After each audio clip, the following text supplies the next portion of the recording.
Hello viewers and subscriber সকলকে আমার সালাম। আসসালামু আলাইকুম। আশা করছি সকলে ভালো আছেন। সো আজকের ভিডিওর বিষয় হচ্ছে ষষ্ঠ শ্রেণীর ষষ্ঠ সপ্তাহের অ্যাসাইনমেন্ট দেওয়া যে হয়েছে সেটা হচ্ছে ষষ্ঠ শ্রেণীর বিষয় হচ্ছে কৃষি শিক্ষা। সেটা হচ্ছে নির্ভুল অ্যাসাইনমেন্টের সমাধান নিয়ে হাজির হলাম আজকে। তো চলো আজকের ভিডিও শুরু করা যাক। সো ভিডিওটি শুরু করার আগে কিছু কথা বলে রাখি। তোমরা যদি প্রতিটা সাবজেক্টে পিডিএফ চাও তবে অবশ্যই চ্যানেলটি সাবস্ক্রাইব করবা। আমি প্রতিটা সাবজেক্টে নির্ভুল পিডিএফ ফাইল দিয়ে থাকি, চাইলে তোমরা আমার চ্যানেলটি দেখে আসতে পারো। আর এই ভিডিওটি ভালো লাগলে অবশ্যই একটা লাইক করবা। তো ধন্যবাদ। চলো ভিডিওটি শুরু করি। তো তোমাদের অ্যাসাইনমেন্ট বা নির্ধারিত কাজে দিছে, সেটা হচ্ছে অ্যাসাইনমেন্ট বা নির্ধারিত কাজ, আর হচ্ছে মূলত তোমাদের নির্দেশনাগুলো খুব ভালোভাবে পড়ে নেবা। চাইলে কিন্তু তোমরা এগুলো নিজেও উত্তর করতে পারো, আর যদি না পারো তবে অবশ্যই তোমাদেরকে আমি পিডিএফ ফাইল দিব। এই পিডিএফ ফাইলটা তোমরা কীভাবে ডাউনলোড করবা সেটা এই ভিডিওর মাধ্যমে দেখাই দিব, ঠিক আছে?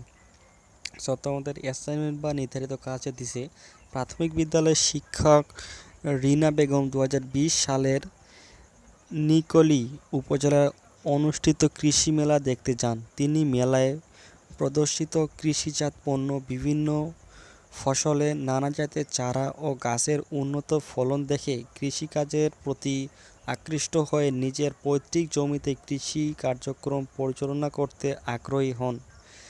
কৃষি কার্যক্রম পরিচালনা করতে রিনা বেগম অভিজ্ঞ কৃষক, কৃষি মেলা, কৃষি শিক্ষা, কৃষি গবেষণা, কৃষি তথ্য ও সেবা, প্রান্তিক তথ্যসমূহ কিভাবে কাজে লাগাবেন, কিভাবে প্রশ্নগুলোর উত্তরের মাধ্যমে তোমার মতামত উপস্থাপনা করো। সো বুঝতেই পারলে এটা হচ্ছে অ্যাসাইনমেন্ট বা নির্ধারিত কাজ। এখনও কিন্তু শেষ হয়নি, এরপরে হচ্ছে কয়েকটা প্রশ্ন দিছে, তোমরা দেখো, লক্ষ্য করো। এখানে 1 নম্বরে দিছে রিনা বেগম কৃষি মেলায় কি কি কৃষিজাত পণ্য দেখতে পেয়েছিল। 2 নম্বরে দিছে তার কৃষি কার্যক্রম বাস্তবায়নের জন্য তাদের নিকট থেকে প্রয়োজনীয় তথ্য সেবা পেতে পারে। এরপরে 3 নম্বরে আছে কৃষি বিষয়ে শিক্ষা গ্রহণ ও গবেষণা করতে কোন কোন প্রতিষ্ঠানের ভূমিকা রাখতে পারে। একজন অভিজ্ঞ কৃষক হিসেবে রিনা বেগমকে সাহায্য করতে পারে। এবং 5 নম্বরে দিছে একজন কৃষক ও একজন কৃষি বিজ্ঞানীকে তুমি কিভাবে আলাদা করবে। সো এই 5টায় তোমাদেরকে প্রশ্ন দিছে। এরপর হচ্ছে নির্দেশনাটা কি দিছে, তোমরা যদি লক্ষ্য করো তাহলে এখানে দেখতে পাচ্ছ নির্দেশনা 1 নম্বরে দিছে শিক্ষার্থীরা প্রথম অধ্যায়ের পাঠ 1 না 2, 3 ও 4-এর আলোকে বিষয়বস্তু সম্পর্কে ধারণা নেবে। তোমাদেরকে বলছে যে প্রথম অধ্যায়ের 2, 3, 4 পাঠ পড়ার জন্য তোমরা কিন্তু সেখান থেকে ধারণা নিতে পারো। এবং 2 নম্বরে দিচ্ছে শিক্ষার্থীরা ইন্টারনেটের মাধ্যমে প্রয়োজনীয় তথ্য সংগ্রহ চেষ্টা করবে। বুঝতেই পারলে যে তোমরা যদি না পারো তাহলে ইন্টারনেটের থেকে কিছু সাহায্য নিতে পারো। এরপর হচ্ছে দিচ্ছে নিচে পরিবারের সদস্যের সাথে মত বিনিময় করতে পারবে। এবং 4 নম্বরে দিছে তথ্য প্রযুক্তি যেমন ফেসবুক, ইমেইল, স্ক্রিপ্ট, মোবাইল ইত্যাদি ব্যবহার করে অভিজ্ঞ কৃষি বিষয়ক শিক্ষক, কৃষি বিজ্ঞানী, কৃষি বিষয়ক কর্মকর্তা কৃষি মেলার আয়োজনে প্রকৃতি ব্যক্তিবর্গের সাথে মত বিনিময় করতে পারবে। এরপরে দিছে 5 নম্বরে কোনো তথ্য উৎস থেকে অবিকল হুবহু কোনো তথ্য লিখে অ্যাসাইনমেন্ট জমা দেওয়া যাবে না। সেই অবশ্যই তোমরা কিন্তু কোনো অ্যাসাইনমেন্ট লেখার সময় অবশ্যই কিন্তু নির্দেশনাটা পড়ে নিবা। আর হচ্ছে তোমাদের অ্যাসাইনমেন্ট বা নির্ধারিত কাজ সেটা তো অবশ্যই তোমাদের পড়ে নিতে হবে। আর নির্দেশনা কি দিছে অবশ্যই কিন্তু এটা মাথায় রাখতে হবে। সো তোমাদেরকে বলছে কোনো উৎস থেকে হুবহু কিন্তু কপি। এরপরে দিছে নির্ধারিত সময়ের মধ্যে অ্যাসাইনমেন্ট জমা দিতে হবে। 7 নম্বরে দিছে শিক্ষার্থী নিজ হাতে অ্যাসাইনমেন্ট লিখতে হবে। তো তোমরা জানো যে অন্য কেউ লিখলে হবে না, তোমাদেরকে নিজ হাতে লিখতে।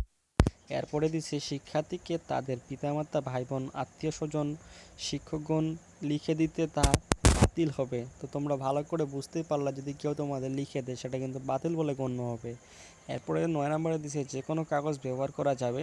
এবং 10 নম্বরে দিছে প্রথম পৃষ্ঠায় নাম, শ্রেণী, রোল, বিষয়, অ্যাসাইনমেন্টের শিরোনাম স্পষ্টভাবে লিখতে হবে।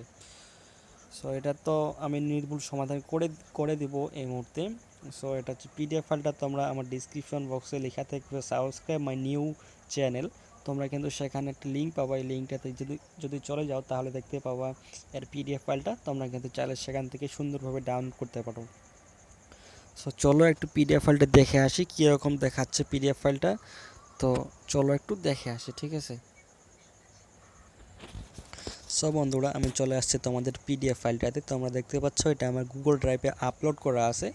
তোমাদের আমি লিঙ্কটা শেয়ার করে দিছি, তোমরা আমার ডিসক্রিপশন বক্সে পেয়ে যাবা যে মাই নিউ চ্যানেল, সেখান থেকে তোমরা ডাউনলোড করবে এটা সুন্দরভাবে। সো এখানে যদি তোমরা লক্ষ্য করো তাহলে এখানে শিরোনামে দিবে হচ্ছে রিনা বেগম কৃষি মেলায় কি কি কাজ কৃষিজাত পণ্য দেখতে পেয়েছিল, এটা হচ্ছে শিরোনাম দিবে। এরপর হচ্ছে উত্তর দিবে, কেননা কৃষি আমাদের দৈনন্দিন জীবনের মৌলিক চাহিদাগুলো মেটানোর প্রায় সকল উপকরণ উৎপাদন ও সরবরাহ করে। এছাড়া অন্যান্য পণ্য ও সেবা ক্রয় এর অর্থেও কৃষি যোগান দেয়। খাদ্যবস্তু, বাসস্থান ও স্বাস্থ্য খাতের চাহিদাগুলো পূরণে আমাদের জীবনে কৃষি ব্যাপক ভূমিকা রাখে। রিনা বেগম কৃষি মেলায় কৃষিজাত পণ্যই দেখতে পেয়েছিলেন। 2 নম্বরে দিছে তার কৃষির কার্যক্রমে তার কৃষি কার্যক্রমের বাস্তবায়নের জন্য তাদের নিকট থেকে প্রয়োজনীয় তথ্য ও সেবা পেতে পারে। কৃষির আধুনিক প্রযুক্তি, কৃষির উপকরণ ও উৎপাদিত কৃষি পণ্যের একসাথে একমাত্র কৃষি মেলার মাধ্যমে দেখা সম্ভব। গ্রামের মতো শহরেও এ ধরনের মেলা আয়োজন খুবই গুরুত্বপূর্ণ। এ মেলায় এক নজরে নানা ধরনের ফসল দেখা সম্ভব হয়। দেখতেই পাচ্ছ কত সুন্দরভাবে কিন্তু এখানে লেখা আছে, কত বড় বড় অক্ষরে। তোমরা কিন্তু চাইলে এটা সুন্দরভাবে ডাউনলোড করে লেখা শুরু করে দিতে পারো। এগুলো অতগুলো পড়া সম্ভব হবে না, কারণ ভিডিওটা অনেক বড় হয়ে যাবে। তোমরা হচ্ছে আমার তাড়াতাড়ি চলে যাও আমার ডিসক্রিপশন বক্সে, সেখানে লেখা থাকবে মাই নিউ চ্যানেল। সেখান থেকে তোমরা সুন্দরভাবে ডাউনলোড করে এটা লেখা শুরু করে দিতে পারো। অবশ্যই এটা একদম নির্ভুল অ্যান্সার নিয়ে হাজির হয়েছিলাম। অবশ্যই আমি প্রতিটা সাবজেক্টের নির্ভুল অ্যাসাইনমেন্টের সমাধান দিয়ে থাকি। চাইলে তোমরা আমার চ্যানেলটি সাবস্ক্রাইব করতে পারো। যদি প্রতিটা সাবজেক্টে পিডিএফ চাও তবে অবশ্যই আমার চ্যানেলটি সাবস্ক্রাইব করবা। আর এই ভিডিওতে অবশ্যই একটা লাইক আশা করতেছি।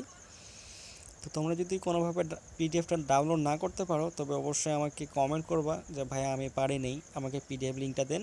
তো সেখান থেকে কিন্তু আমি কমেন্টও তোমাদেরকে পিডিএফ লিঙ্কটা দিয়ে দেবো, যদি তোমরা কমেন্ট করো তবে। আর যদি না করো তবে অবশ্যই আমার ডিসক্রিপশন বক্সে লিঙ্কটা থাকবে, তোমরা কিন্তু চাইলে সেখান থেকে সুন্দরভাবে ডাউনলোড করতে পারো। তো এইটুকুই ছিল। পিডিএফগুলো সুন্দরভাবে এখানে দেখতে পাচ্ছ।